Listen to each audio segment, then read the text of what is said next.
சொல்றாரு, அம்மா வருவேன்னு ஒரு வார்த்தை சொல்லிருக்கலாம்ல, நான் முத்துவை அனுப்பிச்சு விட்டுருப்பேன்ல. திடீர்னு முத்துவும் மீனாவையும் சர்ப்ரைஸ் பண்ணணும்னு வந்தேன்.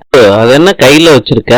பாட்டி மறந்துட்டேன் பாருங்க, இன்னைக்கு கல்யாண நாள்ல மீனாக்காண்டி ஒரு மோதிரம் ஒண்ணு வாங்கினேன்.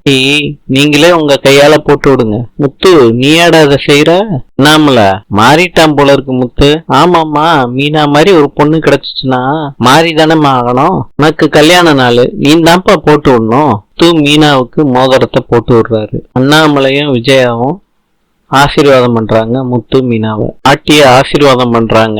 அடுத்த வாட்டி வரும்போது 3 பேரா என்கிட்ட ஆசீர்வாதம் வாங்கணும்னு சொல்றாங்க. பாட்டி சொல்றாங்க, முதல்ல குழந்தை பெத்துக்கிறவங்களுக்கு என் நிலத்தை எழுதி கொடுப்பேன். நம்மள சொல்றாரு, அதுக்கு முன்னாடி மீனா வீட்டுக்கு போயிட்டு வந்துடுறா முத்து, வர சொன்னாங்கல்ல. மீனா சொல்றாங்க, சாயங்காலம் ஃபங்க்ஷன் ஏற்பாடு பண்ணிருக்காங்களாம், மாமா சொன்னாங்கல்ல, நான் சீதா எல்லாரும் சேர்ந்து போலாம், சரியா முத்து? பெரிய விருந்து ரெடி பண்ணிருப்பாங்கல்ல, அப்படிலாம் நினைச்சு வராதிங்க, எங்களால முடிஞ்சதை நாங்க செய்வோம், வாங்க மாப்பிள்ளன்னு உள்ள வரவே இருக்கிறாங்க. இந்திரா சொல்றாங்க, நீங்க சத்யாவை எதுவும் நீங்க நினைக்க வேணாம், சத்யாவுக்கும் இந்த வீடியோவுக்கும் சம்பந்தமே இல்லை.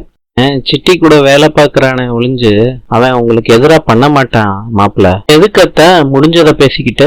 சந்திரா சொல்றாங்க, அப்பாவுக்கு விளக்கேத்தி 2 பேரும் சாமி கும்பிட்டுருங்கன்னு சொல்றாங்க. விளக்கேத்தி முத்துவும் மீனும் சாமி கும்பிடுறாங்க.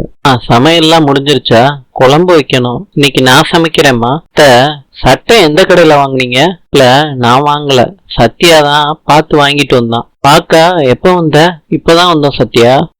இத அத்தை வாங்கின சட்டைன்னு சொன்னேன், ஏன் இவன் வாங்கின சட்டைன்னு சொல்லல? யாரு வாங்கினா என்னங்க, எங்க வீட்டுல இருந்து வாங்கினது தானே. அத்தை வாங்கினா உண்மையா உழைச்சு சம்பாரிச்ச காசுல வாங்கினது. சத்யா இப்படி வாங்கிருப்பான்னு சொல்றியா? நானும் உழைச்சு சம்பாரிச்சுதான் வாங்கினேன். சம்பாத்தியம் எப்படி வந்துச்சுன்னு எங்களுக்கு தெரியாதா? மீனா இத முன்னாடியே சொல்லாம விட்டுட்ட. இந்திரா சொல்றாங்க, மீனாவுக்கு எதுவும் தெரியாது, சத்யா தான் உங்க 2 பேத்துக்கும் ட்ரெஸ் எடுத்து கொடுக்கணும்னு ஆசைப்பட்டான். இந்த வீடியோ விஷயத்துல இவன் மேல தப்பு இல்லமாமா, இவங்கிட்ட நிறைய தப்பு இருக்கு. இவன் வாங்கி கொடுத்து நான் போடணுமா? அக்கா, நான் வாங்கி கொடுத்தத போட்டா அவருக்கு என்ன கௌரவம் குறைஞ்சிருமா?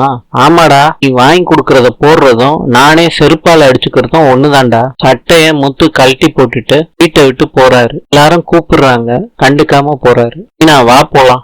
நான் போகலாட்டி என்ன பிரச்சனை பண்ணுவாருன்னு தெரியாதுமா. நான் வர்றேன்.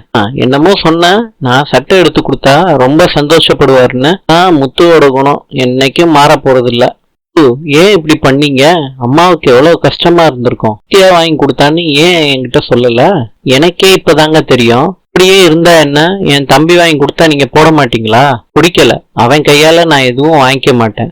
பெனியனுடைய வருவீங்க, இப்படியே வீட்டுக்கு போனா என்ன நினைப்பாங்க? அம்மாவுக்கு இது போதும், சட்டை கூட இல்லாம அனுப்பிட்டாங்கன்னு என்ன கேலி பண்ணுவாங்க. வீட்டுக்கு போகும்போது சட்டையோட போகணும், அவ்வளவுதானே. விடு, எதுக்குங்க இங்க நிப்பாட்டீங்க? துணி கடைக்கு எதுக்கு வருவாங்க மீனா? துணி கடையா இருந்தாலும் பெனியனோடய போவீங்க, அதுக்கு என்ன இப்ப? பாக்குறவங்க என்ன நினைப்பாங்க? இதெல்லாம் எனக்கு கவலை இல்லை மீனா.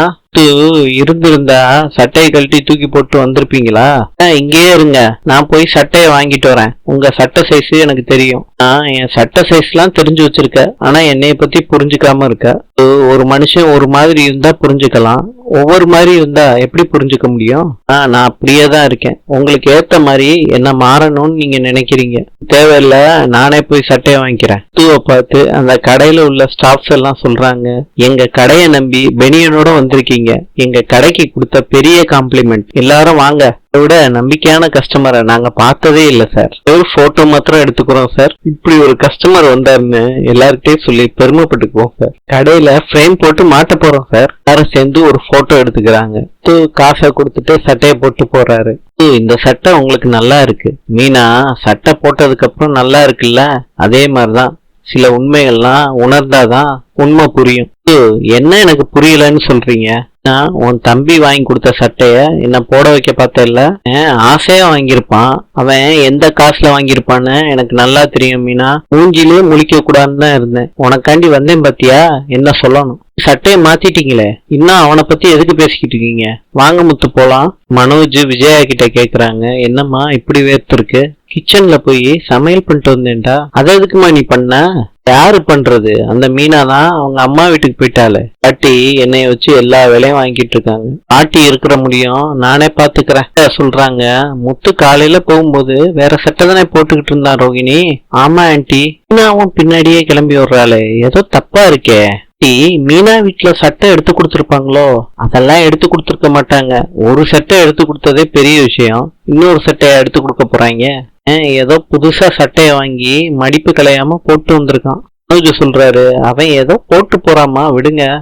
வேற எதுவும் நடந்திருக்கு அந்த வீட்டுல. நீ எப்ப வந்த? இப்பதான் பாட்டி வந்தோம். உன் கல்யாண நாள், அதுக்கு தான் உன் வீட்டுக்கு அனுப்பி விட்டேன். போன வேகத்திலே திரும்பி வந்துட்ட. பாட்டி நிறைய வேலை இருக்கு. வேலை செய்யதான் இருக்கியா மீனா? வேலையெல்லாம் பார்க்க மாட்டியா? எல்லா வேலையும் முடிச்சுட்டு இப்பதான் வந்து உட்கார்ந்தேன். என்னடா இப்பவே வந்துட்டீங்க? போனோம், பார்த்தோம், பேசணும், இப்பவே வந்துட்டோம்ப்பா கேக்குறாங்க. இது என்னடா முத்து, சட்டை புதுசா இருக்கு. அது மீனாம்மா வாங்கி கொடுத்த சட்டை தானே போட்டிருந்த. மீனாவும் வேற வேற பதில் சொல்றாங்க. மெக்சிகோவின் நாணயம் பிசோ. நாளை சந்திப்போம்.